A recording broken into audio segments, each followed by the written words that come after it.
Assalamualaikum warahmatullahi wabarakatuh. Perkenalkan, nama saya Rasya Bukhari dengan NIM 29023500045.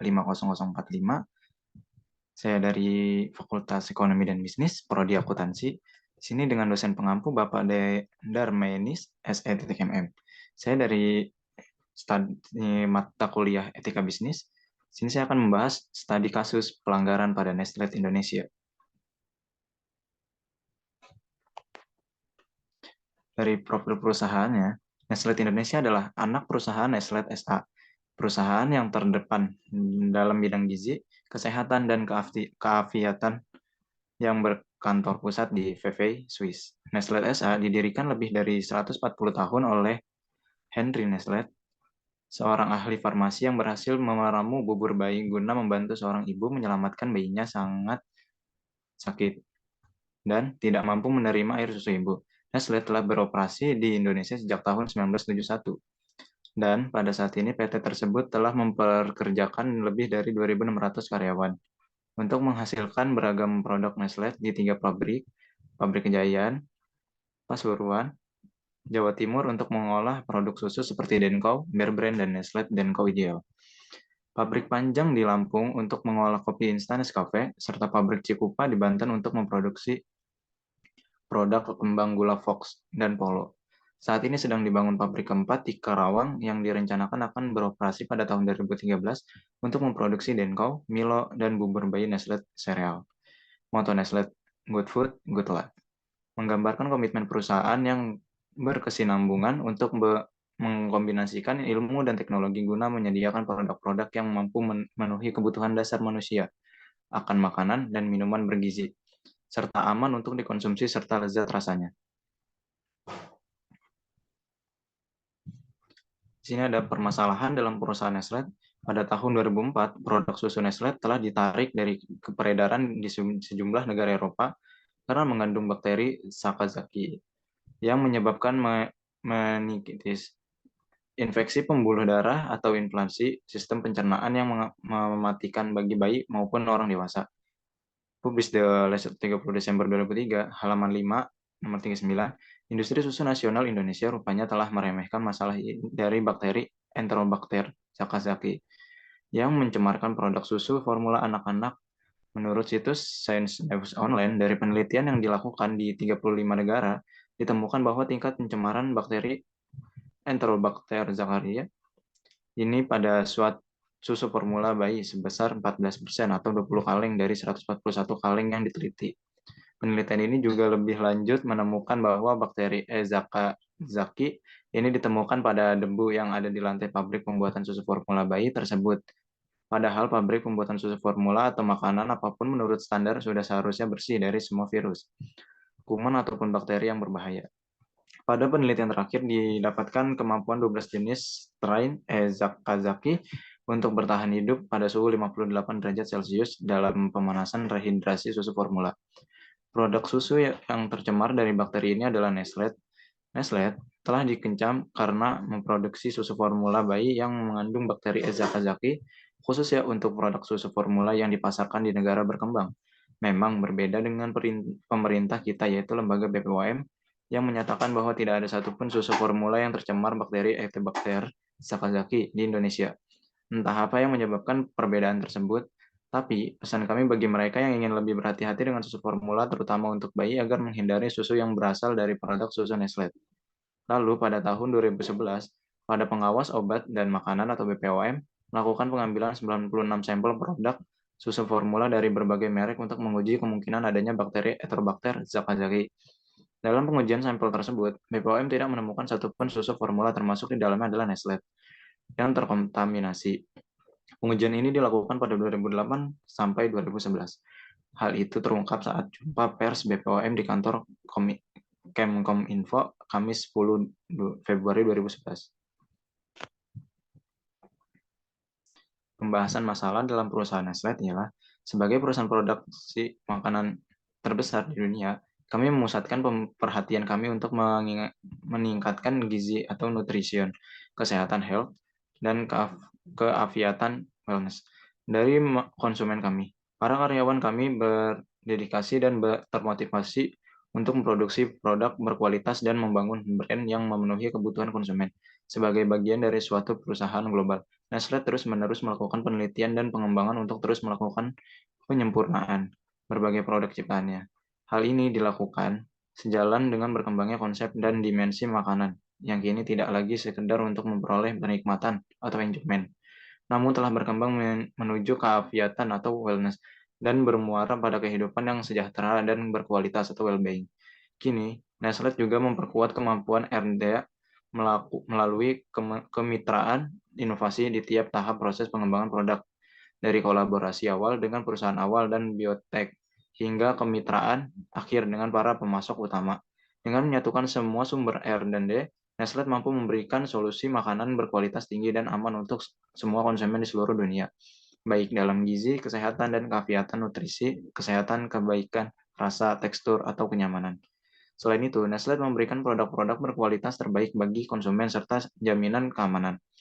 Hal ini sejalan dengan misi Nestle Indonesia untuk turut mewujudkan masyarakat Indonesia yang lebih sehat melalui produk-produknya yang berkualitas, bernutrisi, dan lezat rasanya. Selain itu, kami juga memfokuskan diri untuk senantiasa memberikan informasi dan pendidikan bagi konsumen kami, antara lain seperti tercantum dalam kemasan setiap produk kami. Dalam menjalankan bisnisnya, Nestle berusaha untuk selalu menjalankan tanggung jawab kepada masyarakat dan menciptakan manfaat. Dalam beroperasi, kami senantiasa memastikan standar perilaku bisnis yang ketat dan mendukung pelestarian lingkungan sebagaimana tercantum dalam Nestle Corporate Business Principles. Ini termasuk prinsip-prinsip global Compact PBB tentang hak asasi manusia, tenaga kerja, lingkungan, dan korupsi. Dengan landasan strategi bisnis inilah kami memastikan sukses jangka panjang bagi perusahaan. Etika bisnis dalam perusahaan Nestle Indonesia, Corporate Business Principles Nestle merupakan fondasi dari budaya perusahaan PT Nestle yang telah berkembang selama 140 tahun. Sejak pertama kali Henry Nestle berhasil meramu bubur bayi atau disebut dengan Farin Lens guna membantu seorang ibu yang ingin menyelamatkan bayinya yang sedang sakit dan tidak mampu menerima air susu ibu, mereka telah membangun bisnis kami pada keyakinan bahwa untuk memiliki keberhasilan jangka panjang bagi pemegang saham, kita tidak hanya harus mematuhi semua persyaratan hukum yang berlaku dan memastikan bahwa semua kegiatan mereka yang berkelanjutan, namun mereka juga harus menciptakan nilai yang signifikan bagi masyarakat. Pada 2011, program pelatihan modular diluncurkan pada berbagai komponen corporate business principle. Kedalaman dan fokus dari pelatihan dibentuk sesuai dengan materialitas untuk fungsi yang berbeda dalam perusahaan. Sebagai contoh, pelatihan tentang komponen hak asasi manusia akan fokus pada manajer dan karyawan di negara-negara yang lebih tinggi risiko hak asasi manusia sebagai prioritas. Corporate Business Physical, Nestle akan terus berevolusi dan beradaptasi dengan perusahaan dunia. Landasan dasar kita tidak berubah dari waktu dan asal-usul perusahaan ke mereka, dan mencerminkan ide-ide dasar keadilan, kejujuran, dan perhatian umum untuk kesejahteraan orang-orang. Nestle berkomitmen untuk menganut prinsip bisnis berikut ini di semua negara, disesuaikan dengan undang-undang lokal, praktek-praktek budaya, dan agama. Nestle berkomitmen untuk menganut prinsip bisnis berikut ini. Yang pertama ada gizi, kesehatan, dan keafiatan. Tujuan utama kami adalah untuk meningkatkan kualitas kehidupan para konsumen setiap hari, dimanapun mereka berada dengan menawarkan pilihan produk makanan dan minuman yang lezat dan sehat, serta mendorong gaya hidup sehat. Kami mengungkapkan hal ini melalui moto kami, Good Food, Good Life. Yang kedua ada jaminan mutu dan keamanan produk. Di mana saja di seluruh dunia, nama Nestle menjanjikan produk yang aman dan berkualitas baik kepada konsumen. Yang ketiga ada komunikasi kepada konsumen. Kami berkomitmen terhadap komunikasi kepada konsumen yang bertanggung jawab dan dapat dipercaya, yang memberdayakan konsumen untuk menggunakan hak mereka atas pilihan yang berdasarkan pada informasi yang benar, dan mempromosikan pola makan yang lebih sehat. Kami menghargai privasi konsumen. Yang keempat ada hak asasi manusia dan kegiatan usaha kami. Kami mendukung penuh prinsip-prinsip global Compact, Persatuan Bangsa-Bangsa tentang hak asasi manusia dan ketenaga kerjaan, dan bertujuan untuk memberikan contoh-contoh mengenai hak asasi manusia dan praktek tenaga kerjaan di seluruh kegiatan bisnis kami. Yang kelima ada kepemimpinan dan tanggung jawab pribadi. Keberhasilan kami tercipta berkat dukungan para karyawan.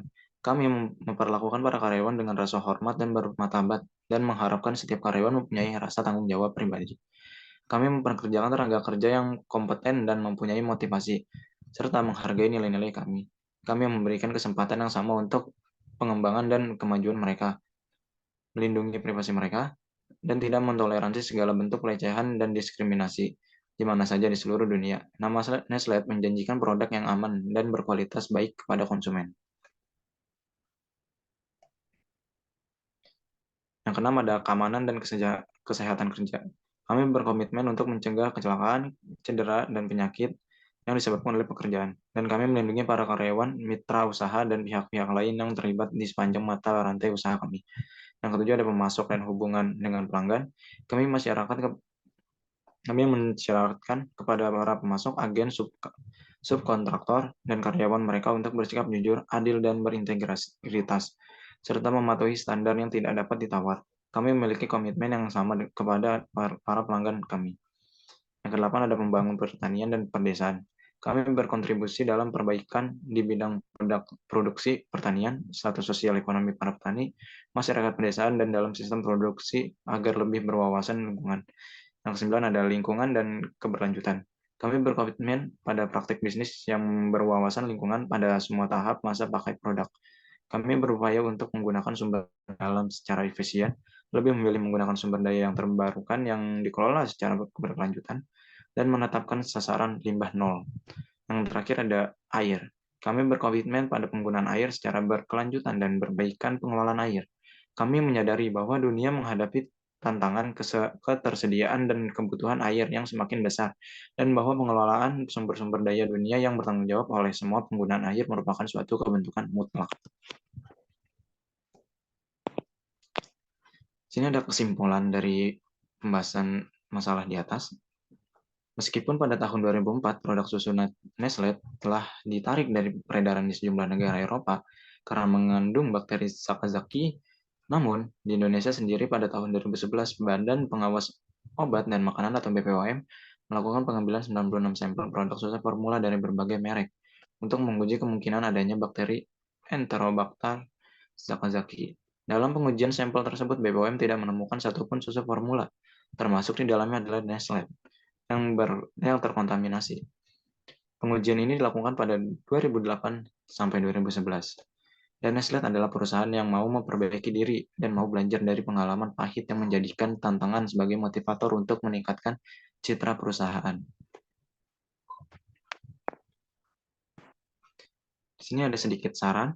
Dari hasil penulisan di atas, maka saran yang dapat diberikan yaitu diharapkan PT Nestle Indonesia konsisten dalam menjalankan etika bisnisnya untuk menghindari segala pelanggaran yang kemungkinan bisa terjadi serta dapat mempertahankan dan meningkatkan segala prestasi yang telah dicapai dan terus memberikan dampak yang positif terhadap bisnisnya dan juga untuk masyarakat luas. Mungkin itu penjelasan dari studi kasus PT Nestle Indonesia yang saya berikan. Bila ada kesalahan kata atau apapun itu, mohon dimaafkan. Sekian, terima kasih.